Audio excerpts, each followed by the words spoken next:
Дурусбек Кошалиев президенттин белегин алууга келген окуучулардын бири. Ал Сузак районундагы мектептердин биринде 7 класста окуйт. Эгер пандемия болбогондо Борбор калаага өлкө башчысынын балаты майрамына бармак. Мен номер 9 имени Иван Владимир Мучерин атындагы мектепте окуйм. Мен 7 классмын. Мен быйыл биринчи жолу ушу ёлкага президенттин ёлкасына катышып атам. Мага абдан жакты. Мен президентке ыраазычылыгымды билдирем. Жалал-Абад облусунан Дурусбек сыяктуу 58 бала президенттин белегине ээ болду.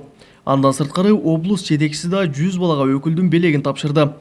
Алардын арасында ден соолугуна мүмкүнчүлүгү чектелгендер, аз камсыз болгон үй бүлөнүн балдары жана мектептерде мыкты окуган окуучулар бар. Жаңы жылды өткөзүүнү ушундай көбүнчө онлайн режим менен анандай немени кыскартуу менен өткөзүп атабыз. Эми бул шарт бизде эле андай оюбуз жок эле. Мындай оору жок болгондо чоң деңгээлде өзүбүздүн балдарды көңүлүн көтөрүп, ушундай майрамдык маанай тартуулап өткөзөбүз деген оюбуз бар эле, бирок эми кырдаалга жараша ушундай өткөзүп атабыз. Бул жылы өкмөттүн облустагы өкүлүнүн балаты майрамы да кырдаалды эске алуу менен онлайн форматта өткөрүлдү.